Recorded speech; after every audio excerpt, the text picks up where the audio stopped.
My wife Autumn has requested a story.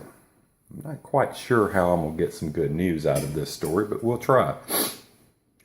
I was 3 or 4. This was the late 60s. My dad was blowing and going. He had a chicken coop installation business. He had a car phone in the late 60s. I didn't see one of those again until the 80s, which kind of give you an indication of how he was doing with his career. Or maybe it wasn't. He was doing real well. Maybe he was just using a lot of other people's money. He also had another device on his car, which I thought was odd. And as I got older, I began to realize that maybe he was running bootleg too. He had a hydraulic jack on his old Impala, where you could put the air hose at the gas station to it and lift up the back end. I remember one night I was with him while he was working in his chicken coop business, and we ran from the police. We were traveling on the old Highway 24 between Russellville and Moulton, and the blue lights started flashing in the back, and Dad just stomped it. I'd never been that scared before, or probably since.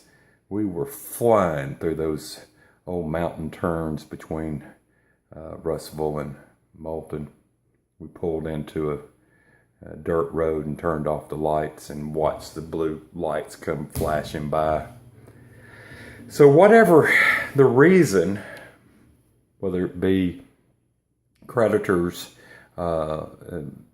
suing my dad or the police after him for running bootleg, whatever the reason, one night my mom and I were awakened to a sheriff at our door in the middle of the night looking for my dad.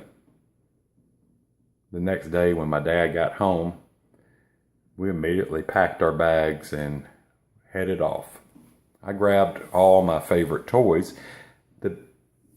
My favorite one was a gift that I received from being a ring bearer at my aunt and uncle's wedding. It was a real set of golf clubs, not one of these little plastic toy sets. It was a little miniature child-size golf clubs with woods and irons and putter, and it was the real McCoy. I love that. It was my favorite toy. So we end up living in a hotel in Jasper, Alabama. And so I would go out, and there was a little lawn area out in front of that old hotel. And I would play with my golf clubs, hitting golf balls. And then I'd come in and watch TV. So that was my life for a while, living in a hotel. My dad got a job interview in Gadsden, Alabama. And so one day we drove to Gadsden, and Dad did an interview and ended up getting the job. And we got to visit some parks and what have you in Gadsden, and had a great day. As we were driving back to our hotel in Jasper, I began to get real hungry. Obviously my dad and mother didn't have any money, because they wouldn't stop and get me any food. He kept on saying, well, we have some food at the hotel. We'll get you taken care of then. We get back to the hotel, and Dad puts the key in the door, and it was locked up. Obviously, he hadn't paid the bill to the hotel, and my toys were inside. I lost them that day. Never to see them again. All my favorite toys. And I was starving to death. The only thing that my dad could think of doing is to drive from Jasper to Phil Campbell, Alabama, to my aunt and uncles. And the whole way I kept on saying, I am so hungry, I'm so hungry. I've never been that hungry before.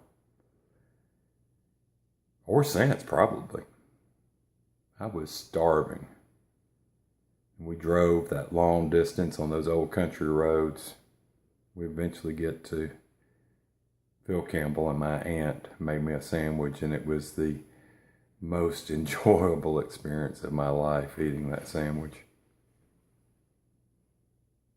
That day I lost all my favorite toys, and I lost a lot of respect for my father too, because he let me go hungry.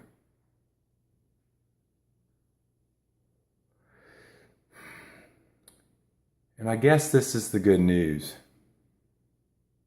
We can overcome all kinds of tragedies. We can overcome the heartache of being disappointed in our parents, and we can overcome the heartache of losing our possessions. Just got to hang on. It will get better. See you next time.